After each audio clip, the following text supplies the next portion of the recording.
Boa noite, irmãos e irmãs, graça e paz. Sejam todos bem-vindos à página da Igreja Presbiteriana de Blumenau. Eu sou o pastor Anderson e esta é a nossa live Orai Sem Cessar. Hoje, quinta-feira, dia 8 de outubro. Vamos lá, né? Se o áudio estiver legal, se a imagem estiver legal, dê um ok pra gente. Estamos testando um equipamento novo hoje, né? Estamos tentando melhorar a nossa qualidade de transmissão. Então fale aí se o vídeo está nítido, se o áudio está nítido, né? Deixe o seu comentário. Enquanto isso, nós vamos orar iniciando. Senhor, nós lhe rendemos graças pelo teu cuidado, pelo teu amor, pelas tuas bênçãos. Obrigado pelo dia que se passou. Abençoe cada irmão, cada irmã aqui presente nesta live. Abençoe, ó Deus, cada um e cada uma e supra as suas necessidades. Pai eterno, agora que vamos meditar na tua palavra, abra o nosso entendimento para que aprendamos de ti. Quanto a mim, Senhor, coloco-me nas tuas mãos para ser mero instrumento teu, para que o teu povo seja alimentado por ti. Seja a tua voz e não a minha. Ajuda-nos, capacita-nos, instrui-nos pela tua palavra, em nome de Jesus. Amém. Então, a você que está chegando agora, muito boa noite, que Deus lhe abençoe muito. Bom, então vamos para o nosso texto hoje, Atos 14, versículos de 8 até 18. Atos 14, versículos de 8 a 18.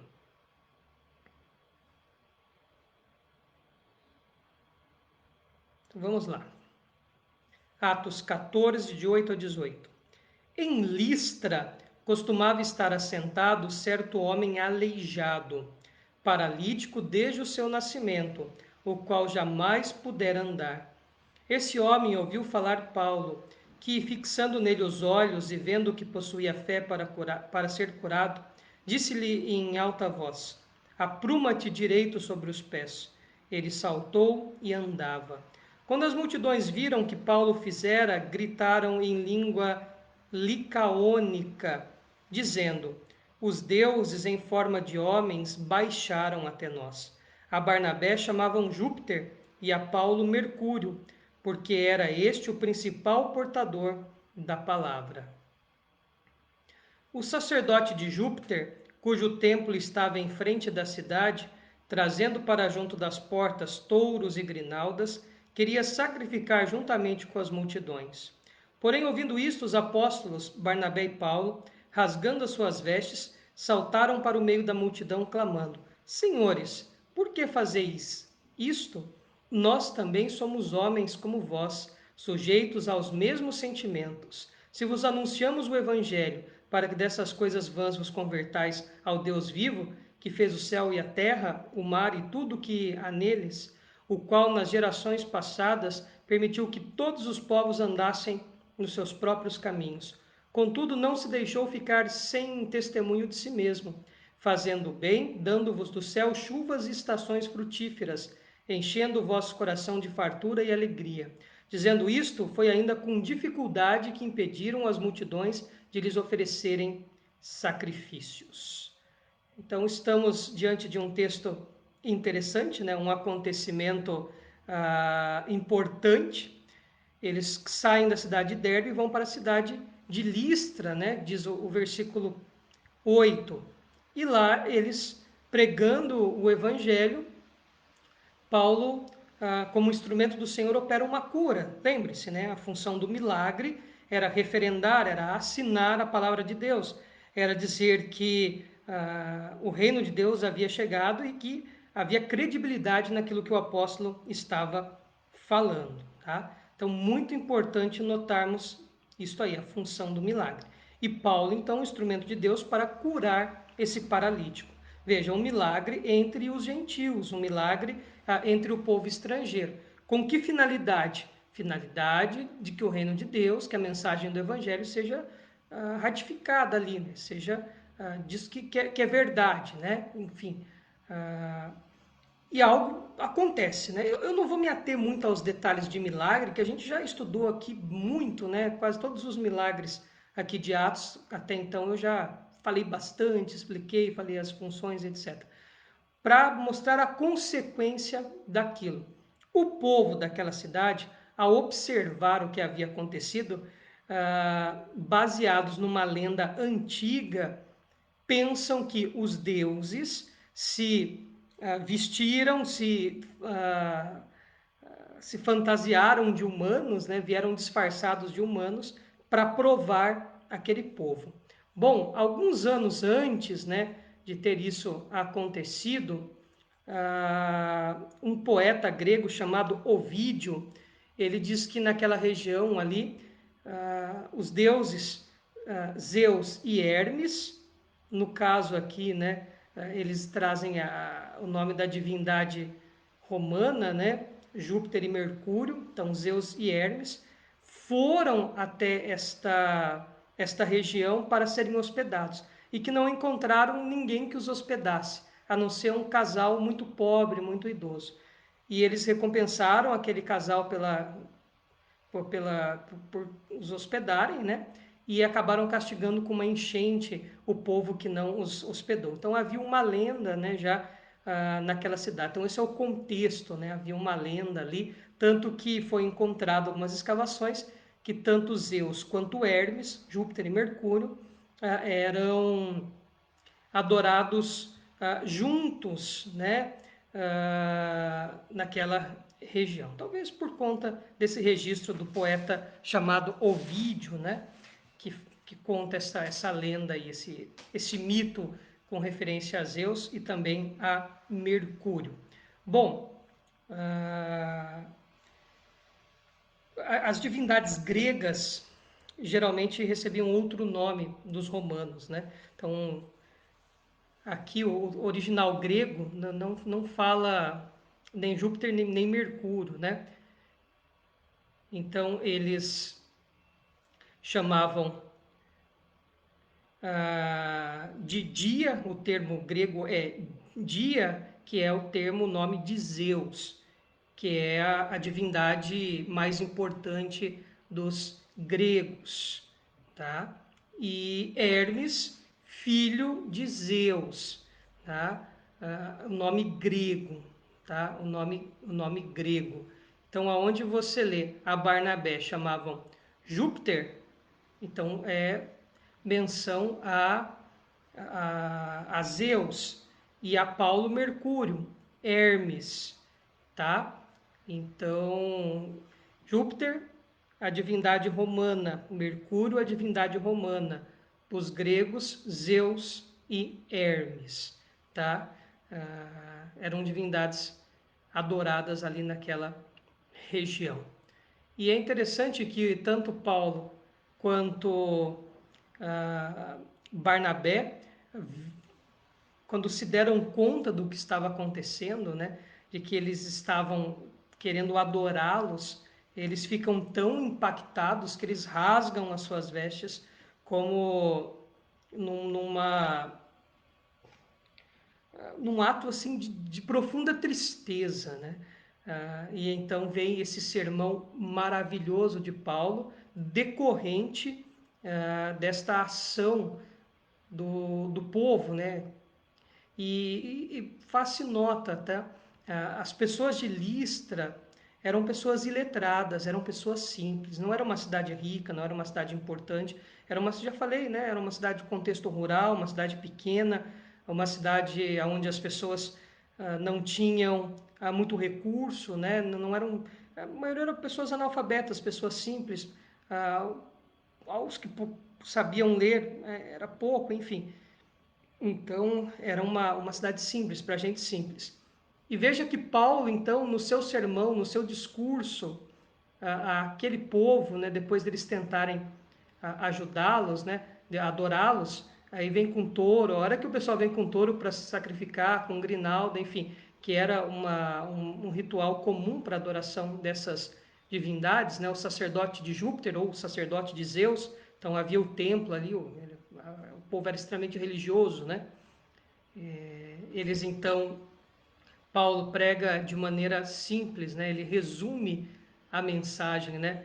Falando que eles são homens como aqueles e vieram anunciar o evangelho, as boas novas de Cristo, justamente para que as pessoas se convertessem, justamente para que as pessoas abandonassem e crescem no Deus verdadeiro. É interessante, né? A dinâmica do que Paulo e Barnabé fazem, né? Eles ensinam aquele povo que eles devem adorar a Deus, adorar a Cristo e não a eles. Então traz esta mensagem, né? E dentro do discurso de Paulo, o versículo 17 traz uma menção importante que nós geralmente chamamos de graça comum. Versículo 17.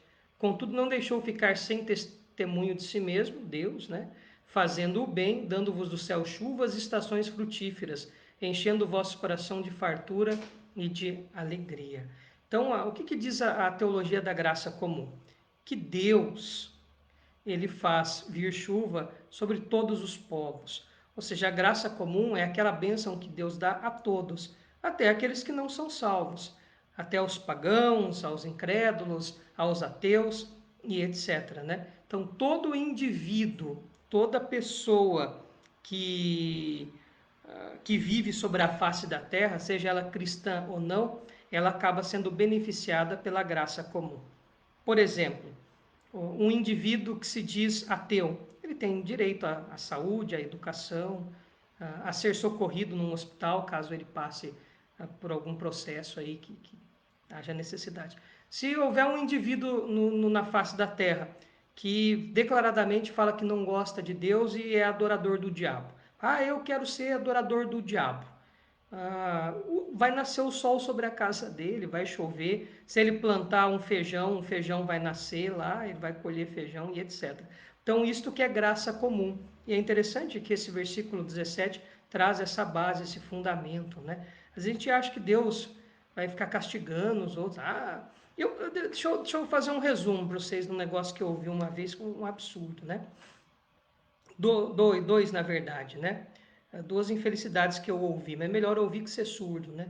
Certa feita alguém disse assim, que a Índia passava por muitos problemas, a Índia passava por muitas situações controversas, que a Índia tinha muita miséria, porque era um povo idólatra, então, assim, as bênçãos de Deus não caíam sobre eles, né? O que contraria a graça comum desse texto. E outro discurso sobre a África, falando que a miséria da África é dado que aquelas religiões de matriz africana, principalmente há extremamente a preconceito, a intolerância religiosa, e há preconceito e intolerância religiosa da nossa parte, né, de cristãos contra as religiões de matriz africana, Umbanda, Quimbanda, Candomblé e etc. Então, atribuindo a situação econômica difícil que a África vive a esta situação. Mas é um povo que adora falsos deuses, faz invocação de demônios, aí é o diabo que aparece, aí vai aquele monte de missionário lá para a África e filma aquelas coisas que não tem nada a ver e mostra, né? Olha que o diabo está fazendo isso, a pessoa acontecendo aquilo e etc. E aí atribui-se a miséria da África a isso. Contraria o versículo também. Veja, a Bíblia diz que Deus fez as chuvas, as estações cair sobre até esse povo incrédulo. Então, esse versículo desconstrói essa ideia que nós temos. E como futuro professor de história que eu serei, né? Inclusive foi matéria de prova para mim hoje, né? Uma história da África. A África está do jeito que está por causa do regime de escravidão, por culpa da expansão imperialista dos europeus. Os europeus achavam que tinham o direito de invadir a África e levar aquele povo como escravo. E uma das argumentações é o chamado darwinismo social, né? Eles se embasavam na teoria na hipótese, né? A teoria da evolução de Darwin, lá do campo da biologia, para justificar do darwinismo social. Então eles se julgavam superiores aos africanos, tá? E aí julgados, se nós somos superiores aos africanos, né? Nós evoluímos socialmente, eles não, eles têm que ser nossos escravos. Então a África é a miséria que é por culpa do regime de escravidão, do imperialismo e etc, etc e etc, né? Um bom cristão do início do século XX, lá por 1900, nos Estados Unidos, 1800 e uns quebradinhos, né, um bom cristão tradicional lá aprendia que negro não tinha alma. Assista todos aqueles filmes de escravidão possíveis que mostram bem a realidade. Aí você vai entender por que a África está do jeito que está. Por culpa do imperialismo. Por culpa de Portugal, Espanha, Brasil, Estados Unidos e todos os países que tiveram esse regime abominável chamando escravidão. Interessante, né? Eu gostaria que fosse o contrário. Eu gostaria que sobre todos que apoiavam esse regime de escravidão recaísse alguma maldição, né? Mas nem sobre eles, né? Você vê que o indivíduo que ia lá e fazia o mercantilismo de escravos, né? Nos navios mercantes de escravos, eles também tinham sol e chuva e etc. Só para a gente desconstruir um pouco, sabe? Para a gente parar de falar bobagem, né? A gente começar a pensar biblicamente e não falar aquilo que a gente acha, tá? Então, muito cuidado, muito cuidado. Tá? Bíblia e história são duas combinações importantes para o nosso pensamento. Então, a graça comum é isso, tá? Vem chuva sobre todos os lugares, né? Sobre o ímpio também. Para de achar que aquele que não é cristão tem que ser amaldiçoado, tem que ser destruído. Não tem base. Uma outra lição interessantíssima desse texto também, em toda essa aplicação, né? A humildade de Paulo em fazer um sermão pequeno, né? Vim anunciar Jesus, enfim, o evangelho. Veja, ele usou uma linguagem simples, isso demonstra o quê? Que as pessoas simples não precisa rebuscar muito, né? Ele falou de maneira compreensível. E talvez a maior lição desse texto seja algo que vai na contramão dos dias de hoje. Mais do que nunca, nós vemos líderes religiosos querendo atrair sobre eles quase que uma adoração, disfarçado de piedade, né? Quando você vê esses grandes líderes de igrejas, principalmente aqueles que estão na mídia, né? É quase que uma idolatria, né? Você vai na igreja, tem a foto gigante do fundador da igreja lá, tem as frases dele, ou seja, ele é quase tratado como uma divindade, né? Ninguém pode falar contra o fundador daquela igreja, eles tornam uma referência milagrosa ali, né? É o servo de Deus aqui, ninguém pode tocar em mim, porque eu sou o servo de Deus, e etc. Então, numa época em que os líderes religiosos parecem que não têm esse texto na Bíblia, eles acabam. Eu sinceramente, eu acho que tem uns caboclos aí que, se fosse nessa época, se não fosse Paulo e Barnabé, eles iam achar o máximo isso. É isso aí mesmo, nós somos deuses mesmo. Pode matar esses touros e pôr essas grinaldas na gente, é isso aí mesmo. Vamos lá para o templo agora que a gente vai reinar aqui. Né? Então, parece-me que muitos líderes religiosos, pastores, pastoras, apóstolos, apóstolas, reverendos, acabam querendo ter um papel aí meio que de divindade, tá? É complicado. E a gente nem pode jogar pedra para cima porque o nosso telhado é de vidro. Tem muito pastor presbiteriano aí, muito reverendo também, que olha, se sente a quarta pessoa da Santíssima Trindade. Perigoso você encostar nele, você cair morto, né? De tanto santo, inteligente, né? E gosta de uma mídia, né? Gosta de aparecer, gosta de ficar famoso, né? E, enfim, né? Parece-me que Paulo e Barnabé nos mostram a contramão disso. Importa que a gente desapareça, suma, diminua e Cristo cresça. Eu gosto muito das palavras do Batista, né, de João Batista, quando ele diz: mas o que vem aí é maior do que eu, e eu não sou digno de desatar-lhes as sandálias dos pés. Quem tirava a sandália do pé do seu senhor era o escravo. E João Batista fala: para Jesus eu não sirvo nem para ser escravo, dado a desproporção que há entre ele e eu. E eu acho que o João Batista foi um cara muito mais santo e sério do que eu. Então, o que eu vou dizer acerca de mim mesmo? Aprendamos com esse texto maravilhoso, como que o Evangelho transforma a realidade de pessoas. Creio que muitas pessoas ali foram salvas pela ação de Paulo e de Barnabé, e aprendamos com eles para a nossa vida prática. Acho que às vezes a gente tem que dar uma fugida dos holofotes, não ficar sobre eles. E assim Deus nos abençoe com a porção do texto lido. E da cultura geral, né, fica os deuses gregos acabaram recebendo o nome romano. Então, Júpiter, a divindade Zeus. Mercúrio, a divindade Hermes. Hermes, que é filho de Zeus. Zeus, ou Júpiter, a divindade mais importante do panteão grego, né? Aí uma hora a gente estuda a mitologia grega, como que Zeus, com seus irmãos, lutaram contra Cronos, a divindade única. Enfim, uma hora a gente pode dar uma estudada em mitologia grega, é um negócio meio louco, né? E Roma acabou que adotou parte do panteão grego, só renomeou, né? E aí, se você pensar, agora você sabe a origem do nome dos planetas. Júpiter, Mercúrio, Saturno, as divindades romanas. Então aí você já sabe a origem do nome dos planetas, né? Advém das divindades do panteão romano. O planeta do sistema solar, é óbvio, né? Isso aí, gente. Espero que este texto seja edificante para todos nós.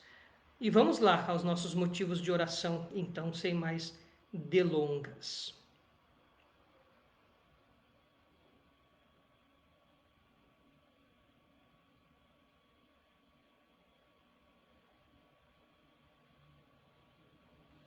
Então, nós temos um pedido da nossa irmã Duza Romero, pedindo oração pelo ministro da Educação.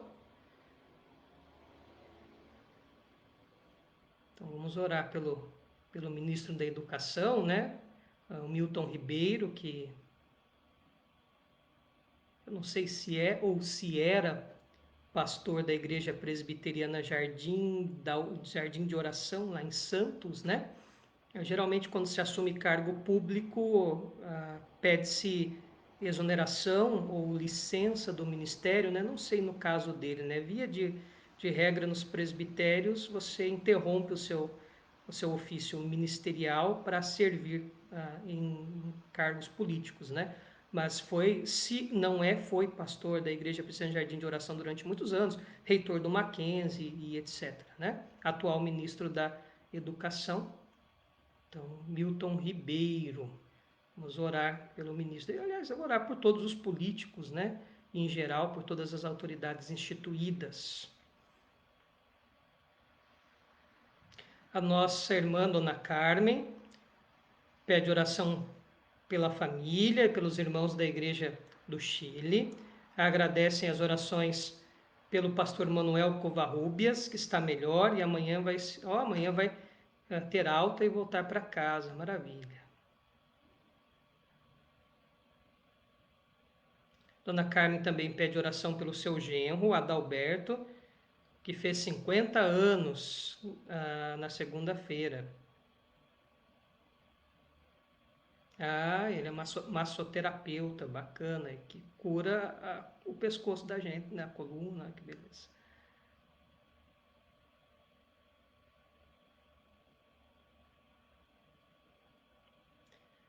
Tá, e a nossa irmã Valéria, que eu acho que está aqui no perfil do Diácono Osni, pede oração pelo Osni, que está com o joelho machucado. Então, orar pela saúde do Diácono Osni. Então, vamos lá, vamos orar. Senhor, nós colocamos diante de Ti todos os irmãos e irmãs aqui presentes nesta live. Em especial, rogamos pela vida da nossa irmã Duza, por toda a sua família. Colocamos diante de Ti também, ó Pai, o ministro da Educação, Dr. Milton Ribeiro, clamando bênçãos sobre a vida dele, que haja discernimento do alto sobre a vida dele, ó Pai, para que ele conduza com o coração, com a fé que há nele, com os preceitos bíblicos, com os preceitos constitucionais, exerça um bom cargo público como ministro da Educação. Juntamente com ele, Pai, abençoe todos os deputados, deputadas, senadores, todos os ministros do STF, STJ, todos os governadores, prefeitos, enfim, Pai, presidente da República. Abençoe, Pai, todas as autoridades instituídas do país, do Legislativo, do Executivo, do Judiciário, dos cargos comissionados, enfim, ó Pai, que a Tua graça, o Teu amor esteja sobre todos eles, dando discernimento para conduzir a nossa nação. Abençoe este ano, Pai, que é ano de eleições municipais, para que o povo vote com inteligência e sabedoria. Senhor, nós intercedemos também pela vida da Dona Carmen, pela vida do seu Omar, por todos os seus familiares no Brasil, no Chile, clamando bênção do alto. Te louvamos pela vida do pastor, ó Pai, que já está se recuperando, o pastor Manuel, que ele fique bem, ó Pai, para a honra e glória do Teu nome. Te louvamos também pela vida do Adalberto, por ter completado 50 anos de idade, que o Senhor lhe dê muitos anos de vida, ó Pai, cuidando dele e de toda a sua família. Pai, colocamos diante de Ti também a vida do Osni, da nossa irmã Valéria, de toda a sua família. Que o Senhor, ó Pai, seja misericordioso, restaurando a saúde do Teu servo, com o joelho machucado, que a Tua boa mão, o Teu amor, a Tua infinita graça esteja com ele. Pai, colocamos diante de Ti todos os irmãos e irmãs presentes aqui nesta live, pedindo bênção do Senhor, que a Tua graça, o Teu amor esteja sobre todos eles e sobre todas elas. O Senhor sabe das suas necessidades. Supre-as segundo a Tua vontade, em nome de Jesus. Amém. Então vamos lá, os nossos boa noites.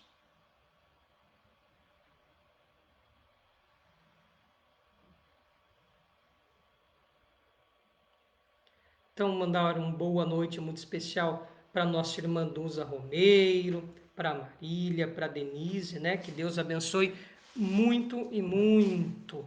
Boa noite, Diácono Osni. Melhoras para ti, tá? Precisando de algo, estamos à disposição, ó. Só dar uma ligadinha, mandar um zap, tá? Precisando de qualquer coisa aí, a gente dá um jeito, rapaz. Não arruma o joelho, mas pelo menos segurar você pro médico botar no lugar, a gente vai lá. Um abração para ti, viu, Osni? Boa recuperação. Boa noite pro João. O João Veríssimo é o vizinho de porta, né? Então, boa noite, João. Boa noite, Tamires. Boa noite, Júlia. Boa noite, Maria, né? A Maria é filha do João, tem 3 aninhos, né? É uma belezinha, né? Então, boa noite, viu, Maria? Um abraço para você. Boa noite para Dona Carmen, boa noite para o seu Omar, para toda a família, né, no Brasil, no Chile. Boa noite, Dulceleia Pereira, a nossa irmã lá de Itapema, sempre ligadinha conosco. Deus lhe abençoe, viu, Dulceleia? Boa noite para tia Clarete lá de Mogi Guaçu, que está ligadinha conosco. Um abração, viu, tia Clarete? Deus abençoe. Tá? Estamos com saudades, bastante saudades da senhora, da Daia, da Pri, do Dudu, da Laura, do André, do Andrezinho, do Alessandro, do tio Zé, enfim, saudades de todos, né? A tia tem que comprar um ônibus para carregar todo mundo aí da família, né, tia?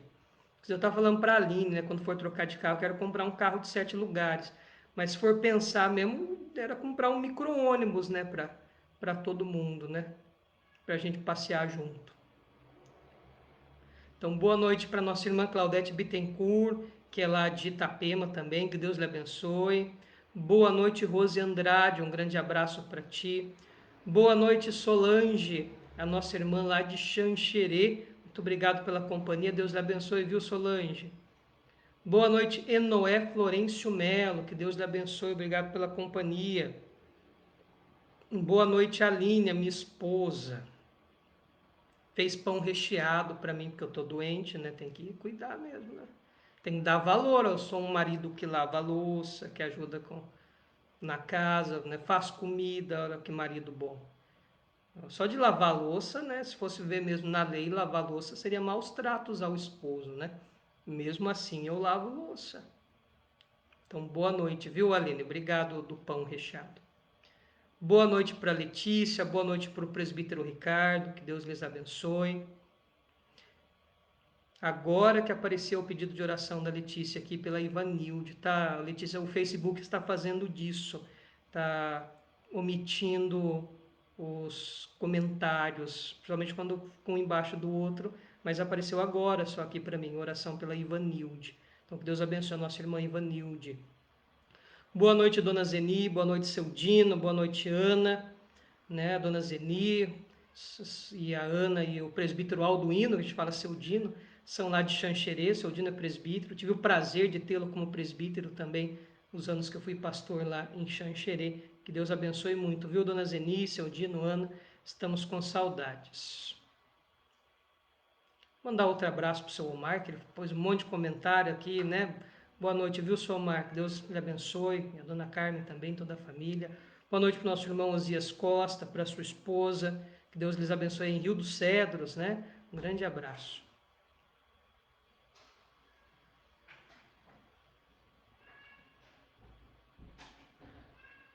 Bom, são os nominhos que apareceram aqui para mim. Mas que Deus abençoe a todos e todas que estiveram presentes conosco. Talvez você tenha curtido o vídeo e não tenha comentado, tá? Mas que Deus lhe abençoe. Vamos nos despedir com a bênção do Senhor. Irmãos e irmãs, que a graça do nosso Senhor e Salvador Jesus Cristo, que o amor, a bênção de Deus, o Eterno Pai, a comunhão e a consolação do Santo Espírito esteja com todo o povo de Deus aqui presente e espalhado sobre a face da terra, para todos sempre. Amém. Opa, e apareceu aqui um boa noite, quase que. Boa noite, Vinícius. Oh, Vinícius, lá de Caxambu. Ô, Vinícius, que Deus lhe abençoe muito. Um grande abraço para ti, tá? Vinícius Carvalho, que Deus lhe abençoe muito. Saudade aí do pessoal do Espaço Jovem, né? De Caxambu. Manda um abração para todo mundo aí, rapaz. Que Deus lhe abençoe muito. Saudade também, tá? Nem me fale de saudade. Então, até sábado, às 19 horas, nosso culto de jovens na igreja presencial. Domingo, às 9 da manhã e às 19 horas, culto na igreja também presencial. E as nossas lives continuam terças e quintas-feiras, 19h30 as canções e 20 horas a palavra. Lembrando que os nossos cultos presenciais, estamos aí trabalhando para transmiti-los da melhor maneira possível. Cada domingo melhora um pouco mais. Então, boa noite a todos e a todas.